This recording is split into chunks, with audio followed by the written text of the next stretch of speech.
Hi family, இன்றைக்கி எங்கள் வீட்டில் பருப்பு அடை என்னென்ன எடுத்துக்கிறேன் பாருங்கள். ஒரு கிளாஸ் அளவுக்கு கடலப்பருப்பு, அதே 3/4 கிளாஸ் அளவுக்கு துவரம்பருப்பு, அதே பாருங்கள் துவரம்பருப்பு 3/4 கிளாஸ் அளவுக்கு. நெக்ஸ்ட்டு என்ன எடுத்து போகிறேன்னா, இதோட அரிசி கொஞ்சம் சேர்த்துக்கலாம். அப்போ நல்லா தோசை வந்து குழக்குலன்னு இல்லாமல் வரும். 3/4 கிளாஸ் அளவுக்கு துவரம்பருப்பு எடுத்துக்கிட்டேன் பாருங்கள்.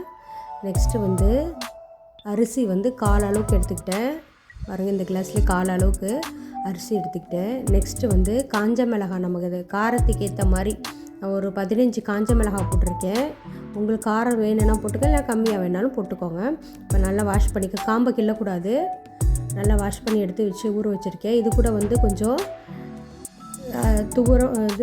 பாசிப்பருப்பு அண்டு இது உளுந்து கொஞ்சம் சேர்த்துக்கலாம். கொஞ்சம் பிசு பிசுன்னு குழன்னு இல்லாமல் வர்றதுக்காக எல்லாம் சேர்த்து ஒன்றா ஒரு 15 மினிட்ஸ்க்கு மேலே ஊற வச்சிடலாம் பாருங்கள். இப்போ ஊறிடுச்சு. ஊறின பிறகு காம்பை கிள்ளிட்டு எல்லாத்தையும் பாருங்கள், எல்லாம் ஊறிட்டு பாருங்கள், எப்படி ஊறிட்டு பாருங்கள்.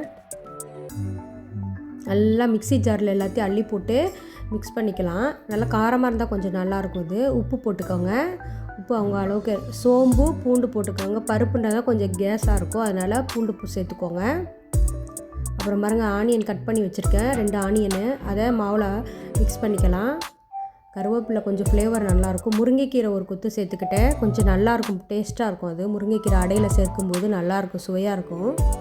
முருங்கைக்கீரை கருவேப்பிலை இதெல்லாம் நல்ல ஃப்ளேவராக இருக்கும். அடைக்கி சேர்த்துக்கோங்க பாருங்கள். நல்லா மிக்ஸ் பண்ணி பாருங்கள், மாவு நல்லா புளிச்சிட்டு நல்லாயிருக்கும். இப்போ நம்ம தோசையை ஊற்றிக்கலாம் பாருங்கள். சூடு பண்ணிவிட்டு தோசைக்கல்லை அதில் ஆயில் போட்டுட்டு மாவை எடுத்து ஸ்ப்ரெட் பண்ணி விடுங்க. அப்படியே உங்களுக்கு எப்படி வேணுமோ அந்த ஷேப்புக்கு மாதிரி பாருங்கள். கொஞ்சம் நான் மெலிசாக ஊற்றிருக்கேன்.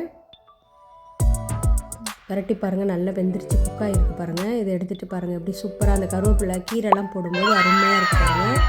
அதுக்கு எங்கள் வீட்டில் இன்றைக்கி தேங்காய் சட்னி தான். நீங்கள் என்ன செஞ்சீங்க? உங்கள் சைடிஷ் என்னன்னு சொல்லுங்கள். தேங்க்யூ.